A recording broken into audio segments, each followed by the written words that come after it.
இந்த சனி பெயர்ச்சி மகரத்தில் இருந்து கும்பத்தில் செல்லக்கூடிய இந்த வாக்கிய பஞ்சாங்கத்தின் அடிப்படையில் இருக்கக்கூடிய சனி பெயர்ச்சிக்கு ராசி வாரியாக எந்த சதவிகிதத்தில் நன்மை தீமைகள் என்று ஒரு சிறிய குறிப்பை மட்டும் நாம் பார்த்துக்கொள்வோம். மேஷ ராசிக்கு 11ஆம் இடத்தில் வருவதால் 70 விழுக்காடுகள் சிறப்பு பலனை அடைவார்கள். ரிஷப ராசிக்கு 10ஆம் இடத்தில் வருவதால் தொழில் நன்றாக சிறப்பாக அமையும். 70 விழுக்காடுகள் முதல் 75 விழுக்காடுகள் சிறப்பு பலனை அடையக்கூடியவர்களாக இருப்பார்கள். மிதுன ராசி மிக மிக சிறப்பான ராசியாக அமைகிறது. 9ஆம் இடத்தில் பாக்கியஸ்தானத்தில் சனி வருவது 80 முதல் 85 விழுக்காடுகள் எல்லாவற்றிலும் வெற்றி அடையக்கூடிய ராசியாக மிதுன ராசி அமைகிறது. கவனம் மட்டுமே தேவையாக இருக்கக்கூடிய 8ஆம் இடத்தில் அதாவது அஷ்டம சனி வருவதால் கடகராசி மிக மிக கவனம் தேவை. எல்லா விதத்திலும் கவனமும் மிக மிக எச்சரிக்கையும் தேவையாக 40 விழுக்காடுகளை அடையக்கூடிய ராசியாக கடகராசி அமைகிறது.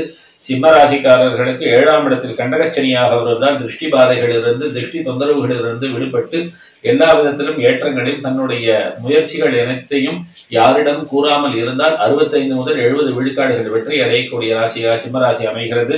கன்னியா ராசியாக இருக்கக்கூடியவர்களுக்கு மிக மிக அதிகமான லட்சுமி கடாட்சமும் யோகத்தையும் எல்லா விதத்திலும் மன சந்தோஷத்தையும் குழந்தைகளுடைய திருமணத்தில் இருந்த தடைகள் நீங்கி திருமணம் நடக்கக்கூடிய ஒரு சுப நிகழ்ச்சிகள் மட்டுமே நடக்கக்கூடிய ஒரு சனி பயிற்சியாக 65 முதல் 70 விழுக்காடுகள் இந்த கன்னியா ராசிக்கு அமைகிறது.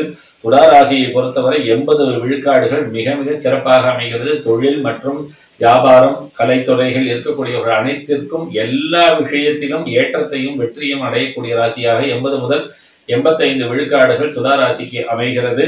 விருச்சிக ராசியை பொறுத்தவரை கவனம் மற்றும் படிப்பில் இருக்கக்கூடியவர்கள் மாணவர் மாணவிகளுக்கு படிப்பில் மிக மிக கவனம் தேவையாக இருக்கக்கூடியது. 60 முதல் 65 விழுக்காடுகள் சிறப்பு பலனை அடையக்கூடிய விருச்சிக ராசி நேயர்களும் மற்றும் தனுசு ராசி 3ஆம் இடத்தில் வரக்கூடிய தனுசு ராசிக்கு 75 விழுக்காடுகளில் எல்லா விதத்திலும் ஏற்றம், மக்கள் செல்வம், சொத்து சுகங்கள் போன்ற பாக பிரிவினைகள் பித்ரு தோஷம் நீங்கக்கூடிய ராசியாகவும் எல்லா விதத்திலும் பதவியை புது புது பதவிகள் வந்து இவர்களை சாரக்கூடிய ஒரு விஷயமாக அமையக்கூடியது. தனுசு ராசிக்கு 75 விழுக்காடுகள் சிறப்பு பலனை இருக்கும். மகர ராசி 7.5 சனியிலிருந்து ஜென்ம சனியிலிருந்து விடுபடக்கூடிய மகர ராசிக்காரர்களுக்கு சிறப்பான ஒரு 65 முதல் 70 விழுக்காடுகள் பண வரவு எல்லா விதத்திலும் தேக்கமாக இருந்த விஷயம் இதுவரை வராது என்று நினைத்த பணங்கள் அனைத்தும் வந்து சேரக்கூடிய ஒரு பாக்கியத்தை அடையக்கூடிய மகர ராசிகள் இருக்கிறார்கள். கும்பராசி 7.5 சனியில் ஜென்ம சனியை அனுபவிக்கக்கூடிய கும்பராசிக்காரர்களுக்கு வெற்றி வாய்ப்புகள் வர வேண்டிய